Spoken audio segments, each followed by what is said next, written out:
tuh ada apa sih sebenarnya sih? Ya, aku juga gak tahu. Enggak, ini tuh mau ngapain sebenarnya? Ada apa? Weh, apa nih? Welcome to apa nih, Bang? Oh, menarik. GWS, Gather with us. 107,9 FM, 8 Radio ITB, your entertainment and music station. Hai Kampus Mania, gimana kabarnya? Yang pasti seharusnya masih baik-baik aja, karena semester baru dimulai nih Kampus Mania. Kembali lagi di podcast GWS. Welcome to GWS, Gather with us. Dimana kali ini Wanda ditemenin sama narsum-narsum dari berbagai unit pendidikan. Kalau narsumnya aja dari unit pendidikan, pasti podcastnya tentang pendidikan juga dong ya. Gak mungkin podcastnya jauh gitu ya. Nah, di sini aku Wanda bakal nemenin kalian selama beberapa menit ke depan bareng narsum-narsum di sini juga. Nah, ini kan udah ada banyak nih ya narsumnya. Aku mau main tebak-tebakan dulu nih sama kakak-kakaknya. Aku tebak kalau kakak yang ini itu udah ada tulisannya sih. Jim Yun Si, benar? Bener dong. Benar. Nah, Jim Yun Si ini singkatannya nih ya Kak, Ganesha Model United Nation Club. Yes, correct. Club, benar ya? Iya. Oke. Nah, sebenarnya Jim Yun Si ini adalah rumpun pendidikan di mana mahasiswa berperan sebagai perwakilan atau delegasi, dan mereka tuh seakan-akan kayak sidang PBB gitu ya Kak. Jadi delegasi, wah itu keren banget sih Kak. Nah, Jim Yun Si ini didirikannya pada tahun 2011, am I correct? 2011? Iya, 11. Wow. Memang udah lama sih. Udah lama banget ya. Oh, di sini penghargaan dan prestasi yang ditorehkan sama Jim Yun Si juga nggak main-main di Kampus Mania. Ada di nasionalnya, yaitu di kompetisi model UN, di Jogja International Model United Nation, Join MUN, dan Jakarta International Model United Nation. Internasional, jadi nggak main-main, nggak cuma skala nasional tapi internasional juga. Boleh perkenalan dulu Kak? Oke, halo semua, namaku Eugenia atau Dahlia, dan aku dari Teknik Lingkungan 2022. Dan sekarang aku staffing di internal dari GMUC, dan sekarang untuk ITB Moon 2025, I am an academic director untuk Council UNSC. Wow, hai Kak Eugene. Nah, selanjutnya ini kan sendirian. Ada yang menarik di mata Wanda nih Kampus Mania. Ada yang bertiga. Nah, kita tebak-tebakan apakah ini unit Solve It atau Pelita Muda? Ayo, Kampus Mania ikut tebak ya bareng Wanda. 1, 2, 3. Pelita Muda. Bener gak? Bener. Oke, benar. Berarti Pelita Muda. Yeay!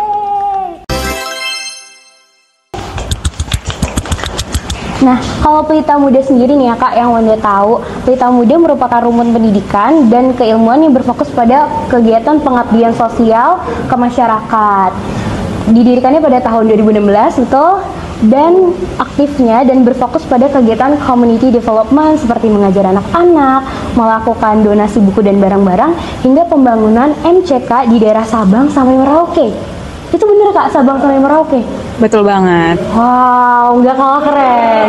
Selain Jim Yun Si, ada Pelita Muda yang fokusnya itu mengabdi kepada masyarakat ya Kak.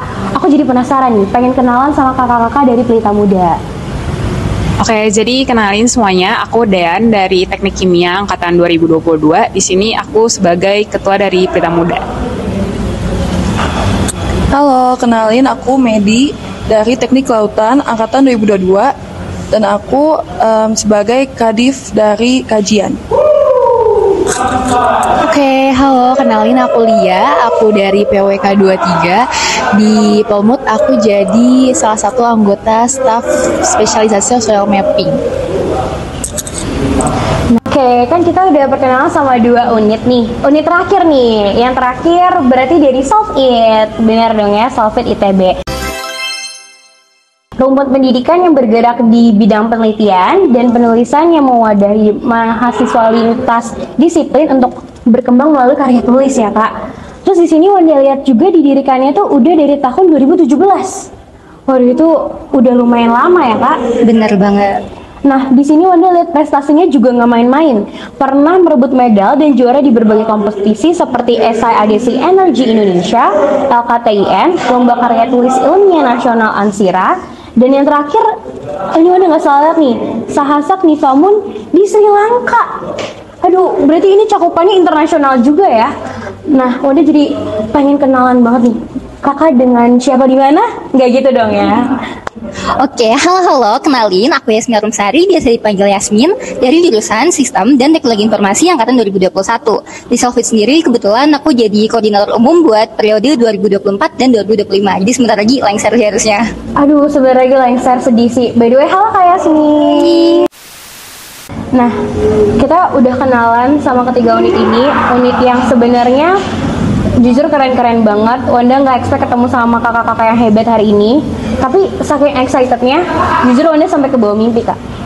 Ke bawah mimpi, tapi mimpi buruk. Mimpi buruk kalau misalnya yang mewawancara kakak-kakak di sini tuh bukan Wanda, tapi AI, Kak. Jadi Wanda tuh overthinking ya. Kan dunia semakin berkembang, semakin berubah. Terus ada teknologi yang namanya AI, Artificial Intelligence, di mana mereka bisa seakan-akan jadi manusia gitu kan, Kak. Bisa jadi teman ngobrol, teman curhat. Terus kalau suatu saat kerjaan Wanda diambil alih nih gimana gitu loh, Kak. Menurut kakak-kakak di sini tuh Wanda yang overthinking aja atau is it possible gitu, Kak? Kalau dari POV aku, sebenarnya overthinking Wanda itu valid ya, dan itu perdebatan yang sering banget gitu aku temuin, kayak lagi asik scroll Twitter, tiba-tiba ada ini gitu. Dan waktu itu ada sesuatu yang menarik banget dari dosen mata kuliah aku. Jadi sebenarnya manusia tuh nggak akan 100% terganti oleh AI, tapi manusia nggak pakai AI itu bisa banget loh digantiin sama mereka yang bisa ngoptimalisasiin pemanfaatan AI. Jadi lebih ke situ sih poinnya. Jadi pada intinya tuh sebenarnya kita sendiri tuh manusia punya spesialisasi yang emang nggak bisa digantikan sama AI ya. Betul, kayak kreativitas dan segala macamnya. Nah, kalau dari Solvit kan yang emang biasa kerjaannya bareng paper, bareng emang hal-hal yang lebih konkret, POV-nya kayak gitu. Nah, dari kakak-kakak di sini yang biasanya ketemunya sama manusia gitu lah ya, interaksinya. Kalau dari my own perspective, aku juga setuju sama kakak dari Solvit. Soalnya kita sebagai manusia tuh we have our own sense of creativity. Kita juga punya our own sense of personality juga, dan itu bikin kita sangat-sangat unik. Dan kadang-kadang AI nggak bisa replace itu. Itu sedikit dari aku. Kalau dari Pelita Muda sendiri, Pelita Muda itu kan emang lebih banyak ngambil data primer, kayak wawancara, terus berinteraksi langsung dengan warga. Jadi kalau misalkan dibandingin sama AI yang ngambil datanya tuh pasti melalui pencarian dari internet kan, mereka nggak ada yang berinteraksi sama warga, nggak ada yang berinteraksi sama manusia secara langsung. Jadi dari kami merasa kalau kami saat ini masih belum bisa digantikan sama AI, karena kami yang langsung berempati ke masyarakat, langsung berkegiatan bersama masyarakat. Jadi aku ngerasa kami masih belum bisa digantikan AI sih. Setuju banget. Masih punya special spot gitu ya, Kak. Ya emang kayak Pelmut is here, gak ada yang bisa take my seat gitu ya, Kak. Oke.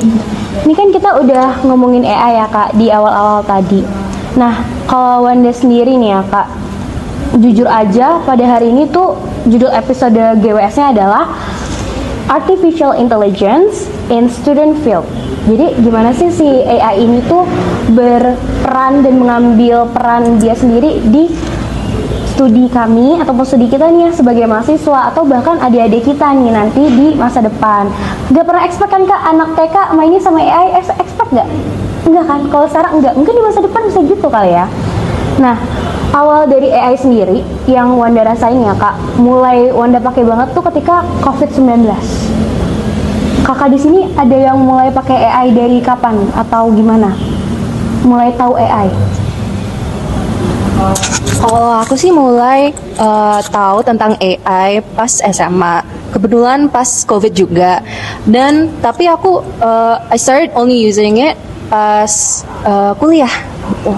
Oke. sebenarnya sama sih Kak, soalnya AI lebih enak diajak diskusi gitu kalau buat Wanda ya. Tapi ya mau gimana lagi, kan selama pandemi itu kita terbatas. Jadi someone to talk yang responnya cepet. Entah kenapa waktu pandemi orang-orang seakan-akan punya kesibukan sendiri gitu ya. Kita juga perlu AI buat ngebantu kita buat media pembelajaran dan alternatif yang kita perluin juga. Nah, move on nih Kak. Buat Kak Jasmine sendiri, Kak Yasmin ya. Oke, Kak Yasmin pernah nggak sih menggunakan AI? Jelas pernah, bahkan bisa dibilang cukup sering sih. Wow, oke. Terus kalau dari situ kayak di proses pembelajaran sehari-harinya Kak sebagai seorang mahasiswa, manfaat yang paling berasa banget dan kayak oh my god, gue nggak bisa tanpa AI, itu apa sih Kak? Sebenarnya lebih ke jadi pendamping gitu sih, dan aku setuju sama yang tadi Wanda sempat mention kayak jadi temen gitu kan, teman diskusi, dan itu sangat mendukung kegiatan pembelajaran. Atau mau spesifiknya atau kayak nggak perlu?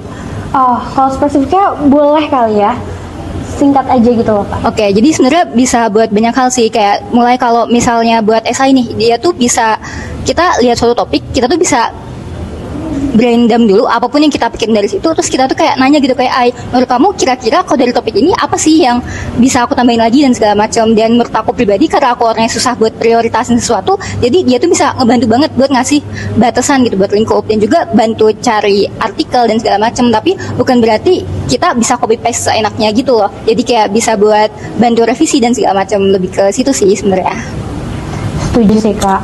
Nah, kalau tadi kan kita ngomong tentang pemanfaatannya dan penggunaannya ya Kak. Nah, Wanda penasaran nih, kalau menurut Jimunsi, Solvit, dan Pelita Muda, sebenarnya boleh nggak sih di unit kakak masing-masing ini AI itu digunakan? Apalagi kalau di Solvit buat paper, MUN juga ada paper kan biasanya di awal, itu kalian merekomendasikan atau malah nggak boleh pakai AI sama sekali ya? Say no to AI.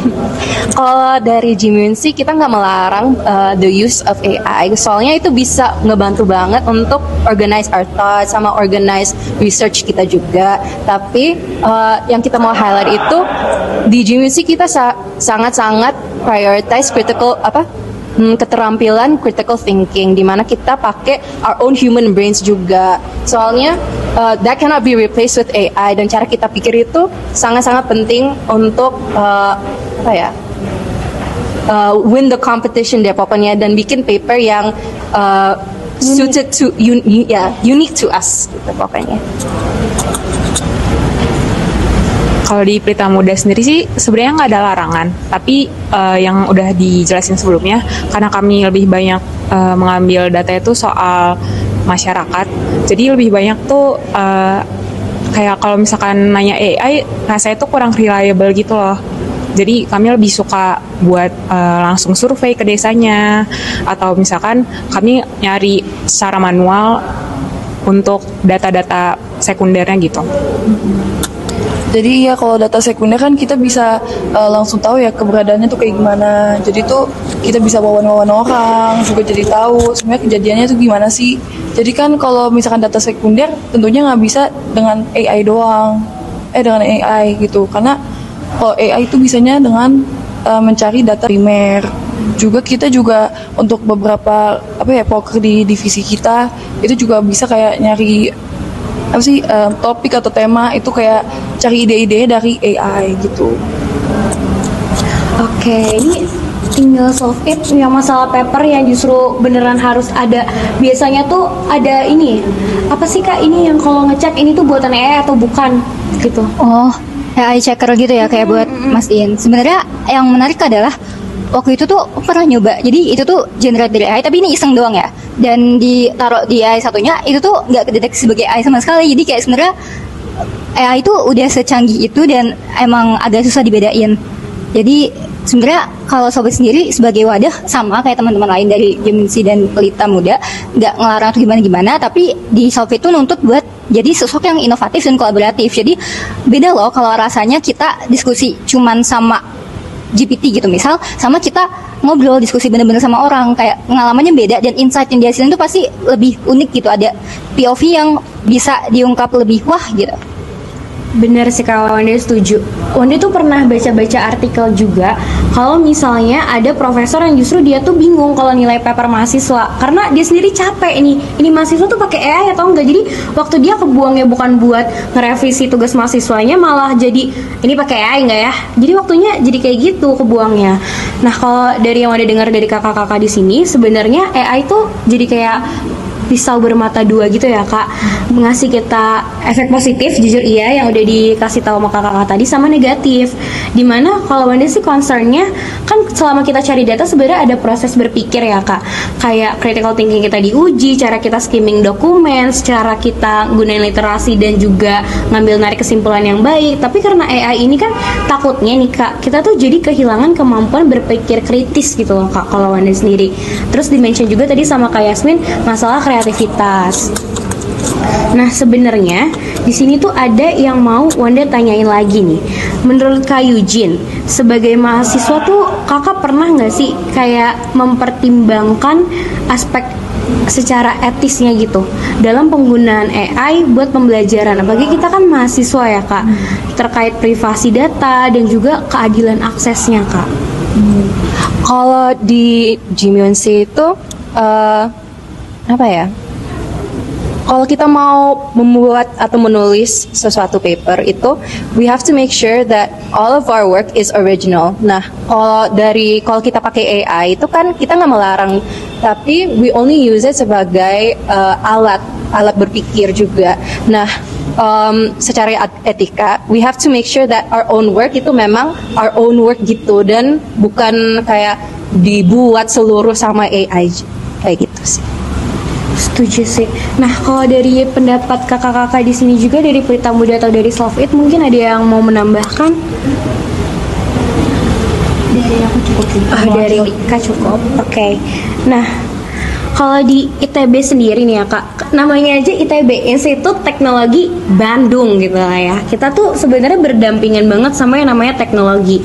Dan pastinya kita ambil andil dalam perkembangan AI itu sendiri kan ya kak.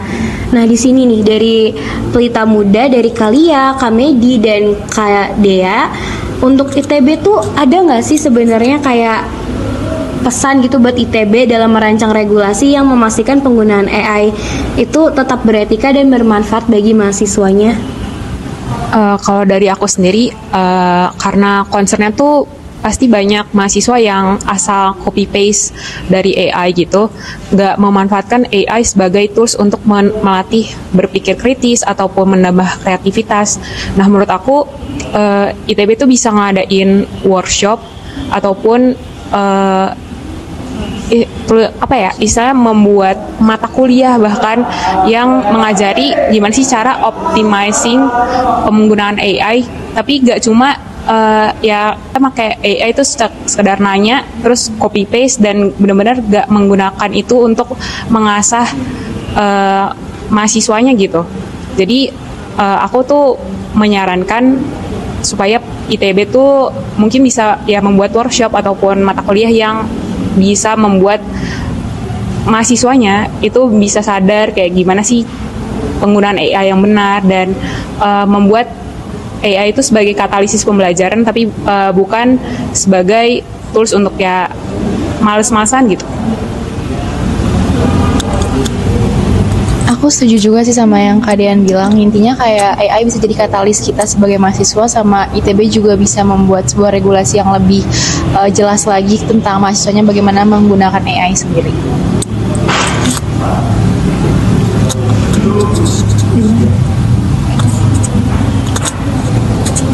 Aku setuju banget sama teman-teman Pelita Muda, dan ada tambahan yang lagi-lagi menarik dari dosen aku. Jadi selain dari workshop, itu tuh dia bisa langsung gitu terjun ke mahasiswanya, langsung berinteraksi. Jadi nggak harus ada matkul khususnya, tapi bisa semacam disampaikan gitu. Jadi waktu itu ada salah satu dosen di mata kuliah yang dia tuh menarik banget. Jadi beliau tuh ngasih pertanyaan dan minta kami semua buka AI favorit kami, kayak terserah mau GPT, DeepSeek segala macam buat nanya. Dan beliau tuh sangat-sangat nekenin buat kita tuh nggak asal terima jadi, alias harus recheck dulu dan berpikir kritis terhadap itu. Dan bahkan beliau tuh ngasih saran kalau bisa malah bikin GPT bilang, aku malah baru tahu loh info itu. Dan itu tuh kayak susah banget itu, aku nggak tahu gimana caranya, tapi beliau pernah kedapatan kayak gitu. Jadi kalau bisa kita sekritis itu gitu. Dan sebenarnya ITB sendiri, kata dosen aku, itu tuh udah ada kebijakannya, tapi masih dalam bentuk draft per minggu pertama kuliah semester ini ya. Dan itu tuh dosen-dosen juga semacam apa ya, sudah dibekali dengan penggunaan AI dalam pendidikan. Dan di situ tuh apa ya, ada dari dosen aku sendiri katanya di ITB itu merujuk kepada 3 hal. Selain draft ITB tadi juga ada dari UNESCO sama dari Dikti. Jadi lebih ke berpusat kepada 3 itu gitu. Dan menurut aku itu menarik banget sih. Kayaknya cukup deh. Cukup. Oke. Sebenarnya jujur Wanda sendiri setuju dengan apa yang kakak-kakak bilang tadi. Kayak terutama apa yang Kak Dia bilang, yang sebenarnya AI itu bisa kita gunakan sebagai katalis, bukan justru kita bisa malas-malesan. Karena bener yang juga dibilang sama Kak Yasmin, siapa tahu dengan kita diskusi sama AI, cara berpikir kita dan critical thinking kita justru bisa setaraf sama AI itu sendiri. Jadi kita punya lawan yang bener-bener gimana ya. Kalau sama teman kan kayak, gue juga nggak tahu nih, iya gue juga nggak tahu, kita gimana ya. Kalau ChatGPT kan dia bisa menjawab kita semua langsung gitu ya Kak. Jadi kita juga makin tertantang. Emang iya, emang bener ya, bukannya harusnya kayak gini. Itu jujur Wanda setuju banget sih Kak. Nah sebenarnya nih Kak, ada hal yang mau Wanda tanyain. Kan kakak-kakak di sini mungkin tingkatnya udah ada di tingkat 2 atau ada yang udah di tingkat 3 ya Kak. Wanda tuh mau tanya, dari kakak-kakak di sini tuh pernah nggak sih merasa ketergantungan pada AI dalam proses pembelajaran, dan sebenarnya ada tipsnya nggak supaya Kampus Mania ini bisa lebih menyeimbangkan penggunaan AI ini sendiri gitu loh Kak?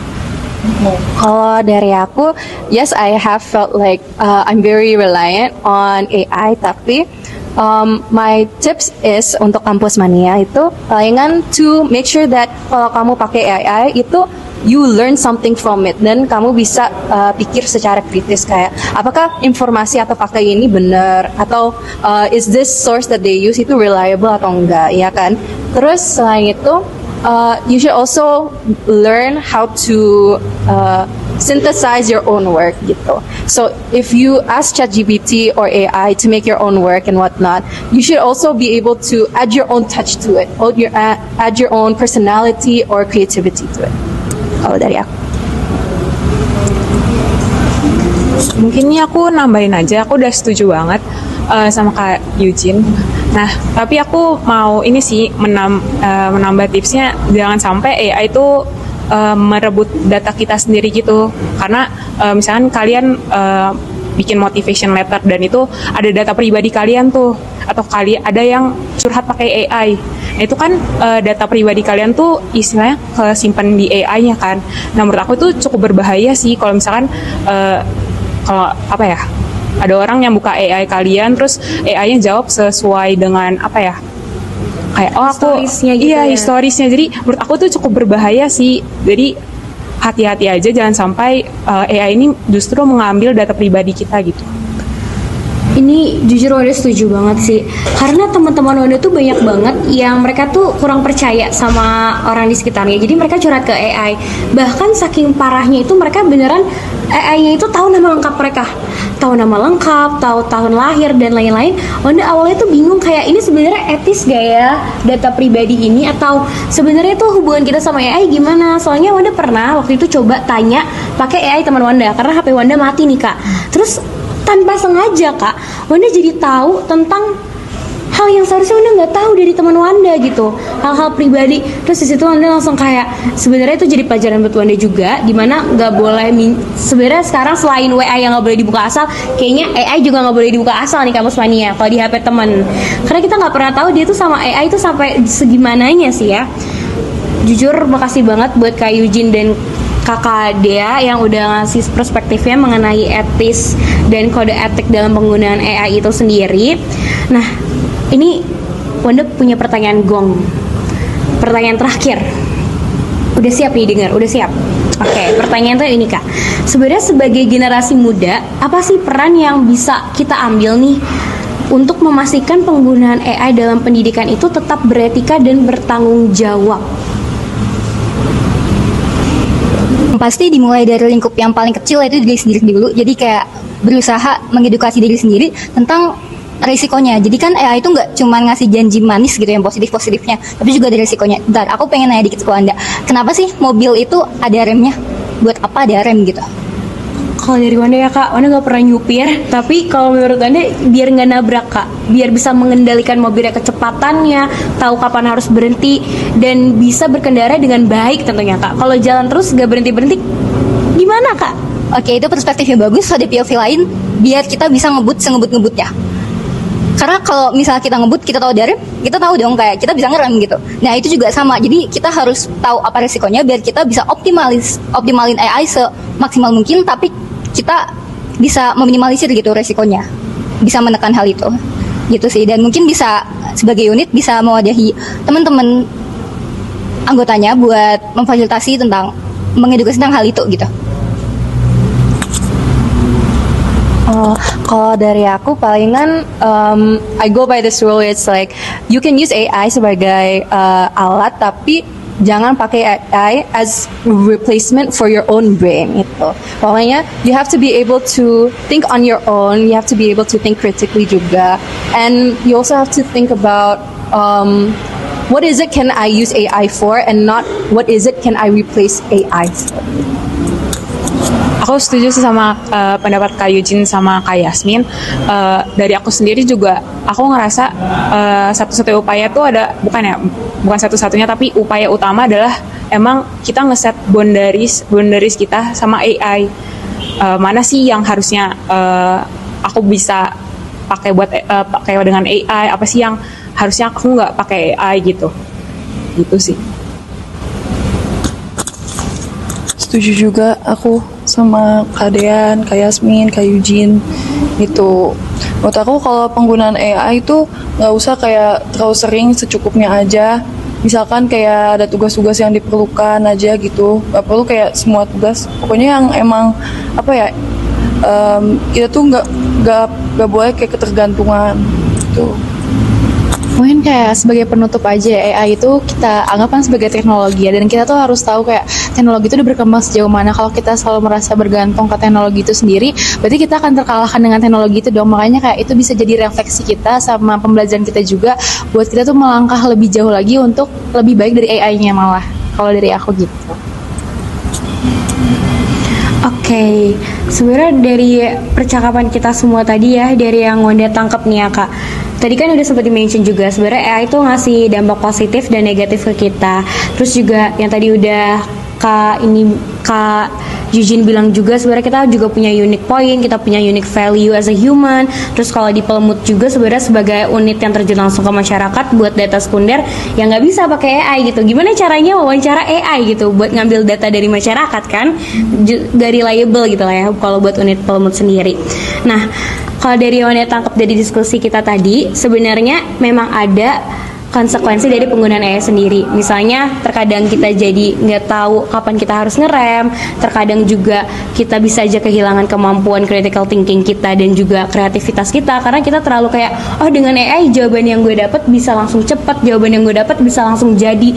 Kita melewati beberapa step, tapi balik lagi, Wanda setuju lagi kata Kak Dea, dimana sebenarnya kita bisa gunakan AI itu sebagai katalis, sebagai hal yang bisa mempercepat proses kita, tapi bukan berarti kita harus nge-skip dan meninggalkan proses-proses yang harus kita lalui gitu ya Kak.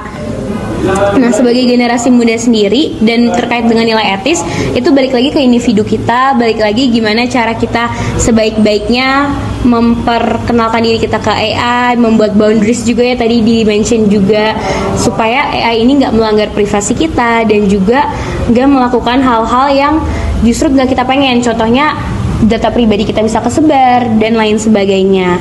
Nah, perkembangan teknologi ini memang pesat dan tentunya aja memberikan banyak kemudahan bagi pelajar, bagi kita lah ya sebagai mahasiswa. Tapi balik lagi, AI itu bisa juga ngebantu kita yang udah di-mention tadi juga, bisa jadi chatbot pendidikan, pembelajaran berbasis adaptif, dan analisis big data untuk memantau kinerja siswa, atau bahkan justru bisa jadi teman kita dalam berdiskusi ya tadi. Tapi tetap juga di sisi lain kita harus waspada nih, sekali lagi Wanda tekankan ke Kampus Mania ya, udah denger kan podcast kita tadi, harus waspada.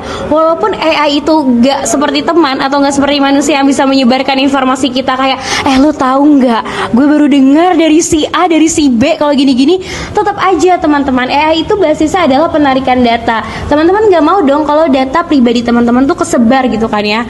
Atau bahkan di sini kamu semuanya juga harus inget ya, kalau misalnya balik lagi harus ngeset boundaries dan harus tetap punya kemampuan dan juga kemauan untuk terus berpikir analitis dan berkreativitas dengan unique value kita as a human.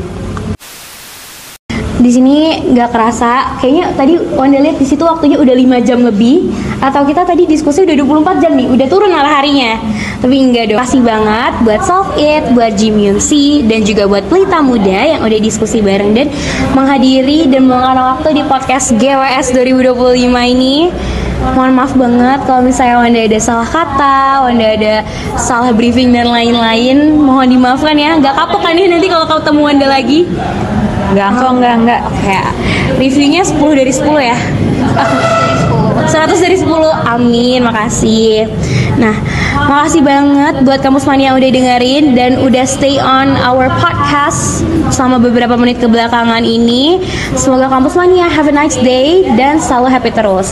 Nah, Wanda pengen ngajakin kakak-kakak buat collab gini. Jadi nanti di akhir banget kita tuh punya tagline penutup, Be Smart and Stay Cool, In Harmonia Progressio. Nah, Wanda ngomong yang Be Smart and Stay Cool-nya, kakak-kakak ngomong yang In Harmonia Progressio. Udah siap? Tangannya ada geraknya. Ada gerak nggak nih, Pots? Ini kayaknya perutnya Be Smart and Stay Cool, In Harmonia Progressio. Bye!